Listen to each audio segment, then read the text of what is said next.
In a small, sun-drenched village nestled among rolling hills lived a young boy named Leo. The village was known for its vibrant green fields and the cheerful people, but it held a secret sorrow. Every year, when the summer sun was at its fiercest, the village well would run dry. The fields would turn brown, the laughter would fade, and the shadow of hunger would creep into every home. Leo's family, like many others, knew this struggle all too well. His parents worked tirelessly, but some nights, their dinner was just a small bowl of thin soup. Leo's heart ached seeing the worried lines on their faces. He often sat by the dry, dusty well, dreaming of a day when water would flow endlessly, washing away their troubles. One evening, as the moon cast a silvery glow over the silent village, an old traveler with a long white beard and kind, twinkling eyes arrived. He was hunched over a walking stick and he carried a worn leather bag. Seeing the parched lands and the sad faces of the villagers, he asked for a place to rest. Leo's parents, despite having little, welcomed him with open hearts.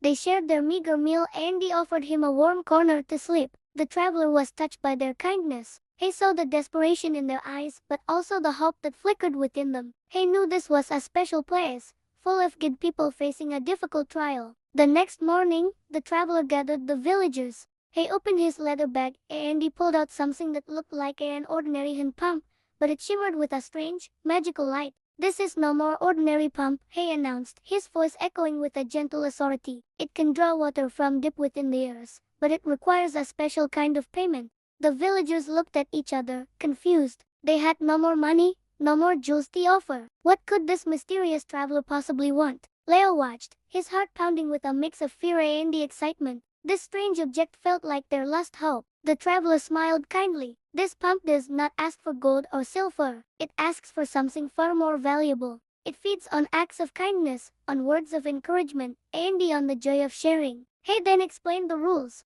"To make it work, you must first pour a bucket of water into it. This first bucket represents your faith and the willingness to give, even when you have little. After that, for every kind deed you do, for every person you help, the pump will give you 100 buckets of fresh, clean water in return." A murmur of disbelief and wonder spread through the crowd. It sounded too good to be true. The biggest challenge was the first bucket of water. The village was completely dry. Where would they get it? Panic began to set in, and some villagers started to argue, blaming each other for their misfortune. The traveler's magical pump seemed like a cruel joke. Just as despair was about to take over, Leo remembered something. He had a small clay flask of water he had been saving for his little sister, who was feeling weak from the heat. It was all the water they had left. With tears in his eyes, he ran home, grabbed the flask, and he returned to the crowd. It wasn't a full bucket, but it was all he had. Holding the flask tightly, Leo approached the pump. His hands trembled. This was a huge sacrifice. If this didn't work, his family would have nothing. He took a deep breath, looked at his parents' hopeful faces, and he poured the precious water into the pump's opening. For a moment, nothing happened. The crowd held its breath. A few people scoffed, thinking the boy had wasted their last drops of water. But then, a low rumbling sound came from deep within the earth. The handle of the pump began to move on its own, slowly at first, then faster and faster. With a great gush, a stream of crystal clear water burst from the spout. A collective gasp of joy and amazement erupted from the villagers. It was a miracle. Children ran forward, splashing in the cool water, their laughter ringing through the air for the first time in months. The traveler smiled, his eyes fixed on Leo. "Your sacrifice, your act of pure, selfless kindness, was the key," he sighed. "You gave everything you had, trusting in the good of others. Now, the real work begins." The villagers understood.